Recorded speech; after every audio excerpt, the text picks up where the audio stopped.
Hi friends, today we're going to read The Way Home for Wolf. And in this story, there are a bunch of animals, and the wolf learns that maybe sometimes he needs to find some animal friends to help him when he gets stuck in a tough situation. It's also got really gorgeous pictures, and it rhymes. As a rainbow of lights flickered soft in the night, dusting diamonds of ice in a desert of white, the wild whipping wind, it whistled its tune to a howling of wolves in a shimmering moon.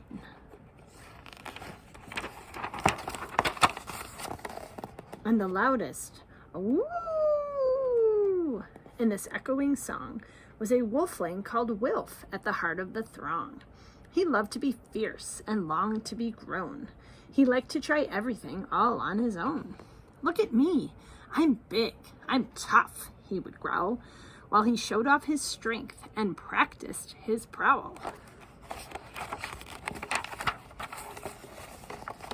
One night, it was time for the wolves to move on.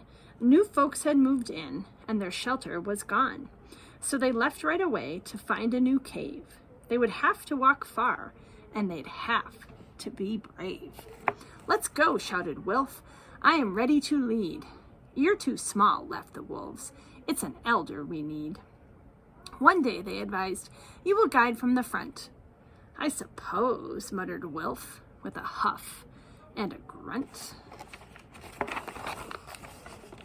They struggled through snow as high as their flanks and leapt over rocks as they scaled icy banks. Wilf gave his all to keep pace and keep up. But strong-willed as he was still just a pup. He kept dropping back with each clamor and climb as the pack journeyed farther away all the time. Exhausted and breathless, he stayed off the track when a blizzard blew in. And he lost his way back. Wilf longed to howl, "Help!" and to holler it loud, but his throat was too hoarse and his heart was too proud. He lay on the tundra, his tail curled up tight. A blanket of stars was his bed for the night. Until... crack went the ice. Crack! Crack! Wilf jumped to all fours with a deafening shriek. He stuck out the claws on every limb. He had to hold on because wolflings can't swim. Then he fell, rolling and spinning. It felt like the end, but was just the beginning. Since somebody down there had heeded his scream, and she swooped from beneath like a watery dream. "I'll help you," she called. "Just reach for my horn. A majestic and magical sea unicorn." Wilf's pride washed away, and he stretched out a paw as she lifted him gently back onto the shore. "Don't worry," she sung before dipping her brows. "My friend Mr. Walrus will help you out now." And there, right behind him, a huge tusky fellow lifted his whiskers and let out a bellow.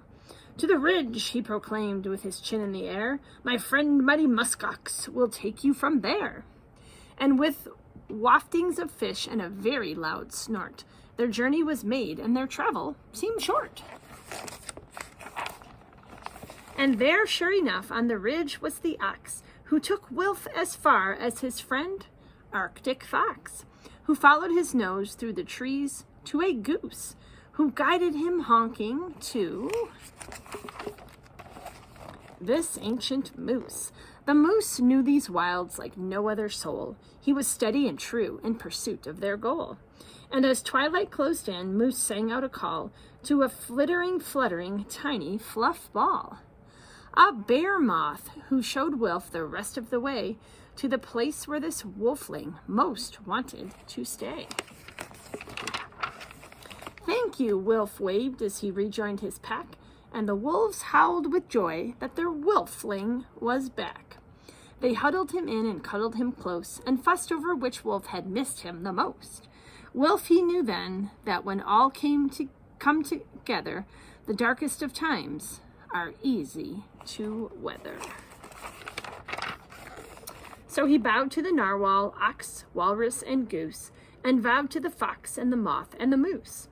If ever I meet one who's strayed off their track, I will help them along by guiding them back.